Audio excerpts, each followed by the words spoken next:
And I'm here from New York, and I am a game designer and media artist. And I'm going to talk about technology, fashion, and game design, and where these things meet for me. Is it this one? Is Oh, okay. So, first of all, I started playing games when I was little. In our family, this was the way for us to socialize. I played this Japanese card game, Hanafuda, with my mother a lot, which is the original Nintendo game. And we played a lot of ping pong and cards as well. And then my parents, they were always really encouraging about playing games. They would give us quarters to go play in the arcade. And also when my sister and I, whenever we had conflicts, they would tell us to play janken, which is rock, paper, scissors, in order to resolve the conflict. So for example, when we moved into a new house, we played rock, paper, scissors to decide which room we got.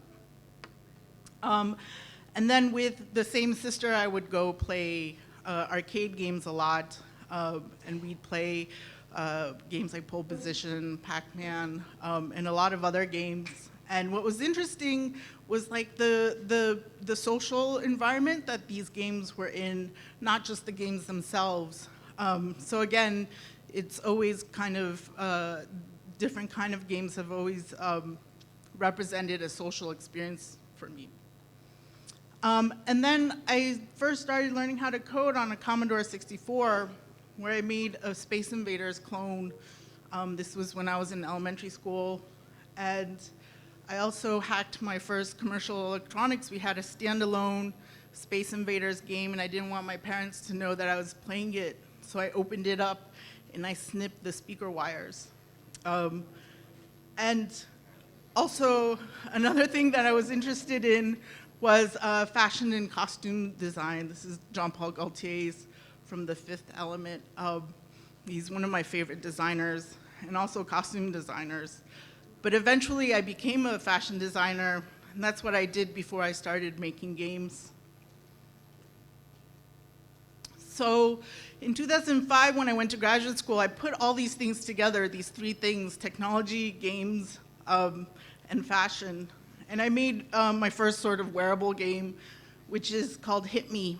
And it started off, originally it was these fabric hats with boxes on top. And each box has housed a hacked wireless doorbell system that had like the front door and the back door bells. So I had a bell for player 1 and a bell for player 2. And then on top of that, there was an arcade button and then a wireless video camera. And the purpose of the game is to hit the other person's button before they hit yours. And you get a point for that, but then at the same time, your camera takes a snapshot. And if your opponent is in it as they're getting hit and everything, then you get bonus points.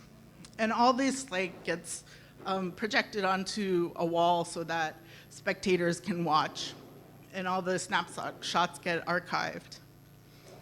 And this game was actually influenced by a lot of different things, including Twister, sumo, and fencing, but also this kind of raw street fighting feeling that this film, Jean-Claude Van Damme's Lionheart, inspired a lot.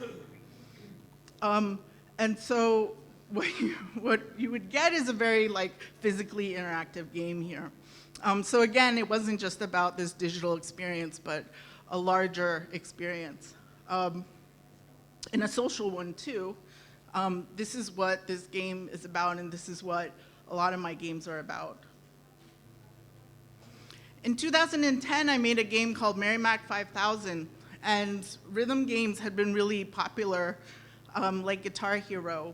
But to me, rhythm games had existed before Guitar Hero in the form of these little girls clapping games that I used to play when I was little.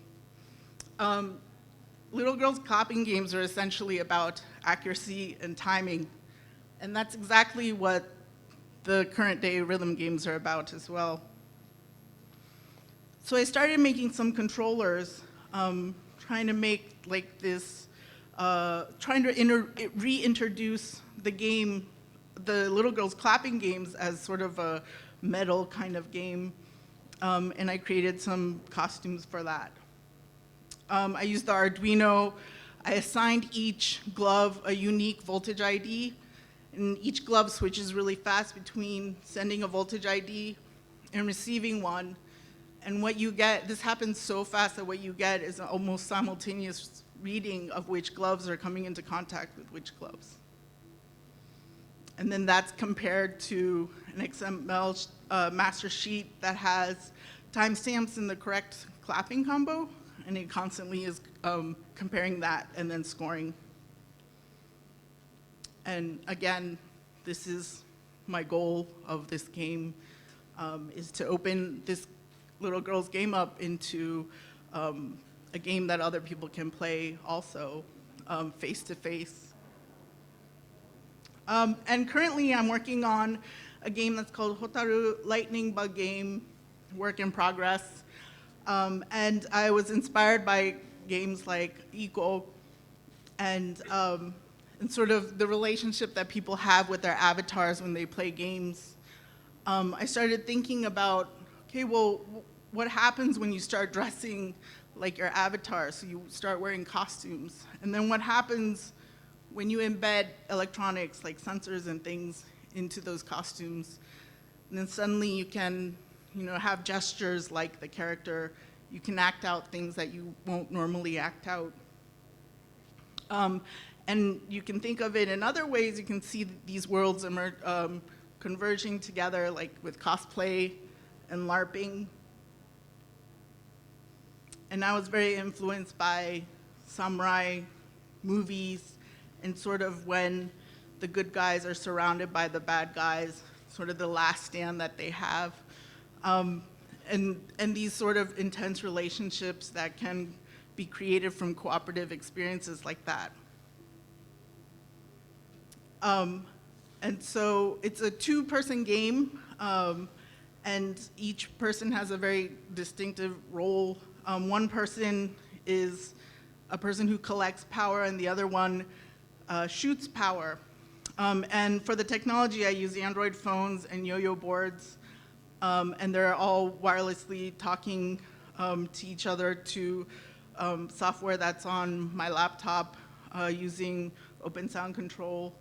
And I did this all with processing. And so these are the little costumes. They're just being demoed here. But so the tank, you see it filling up with light, and then you see the gauntlet on the other side, where now it's shooting the lightning. But essentially, they have to hold hands in order to transfer the lightning from one player to the other.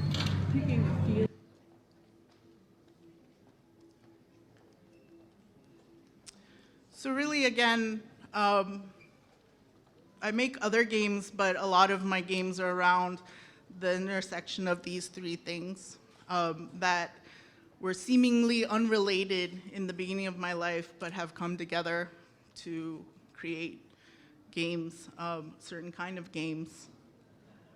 So what does this all mean? This is all really about you.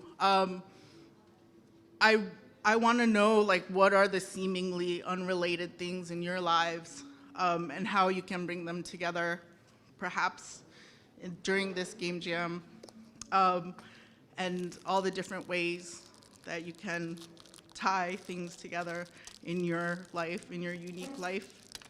And that's it. Thank you.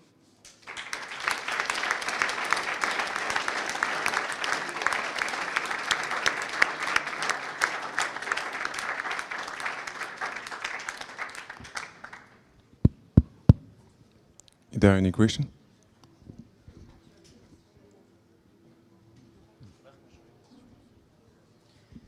Hi, Just one question: how do you finance these things? That's a great question. So I seek art grants. These are also, can be considered multimedia installations. And oftentimes they're one-offs. They're not, I do share a lot of the information of how I make things, but they're hard to, to manufacture and distribute. I do have other game projects that can potentially make some money. I also teach. I teach at NYU. I teach people how to make alternative game controllers, building circuits for them. I also teach an after-school program that does the same for high schoolers. And those are the ways I finance. So you're actually injecting your own money into your project. Well, sometimes, and no, I also get some grants, art grants. And so most of it is, I guess, the labor, perhaps sometimes it's not covered as much, but. Thanks.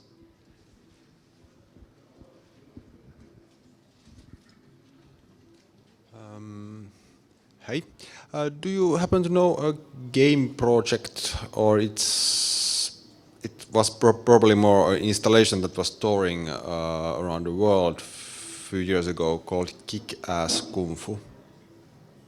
Excuse me? It's a bit gross name, but Kick-Ass Kung Fu. Okay. Wait, what's your question?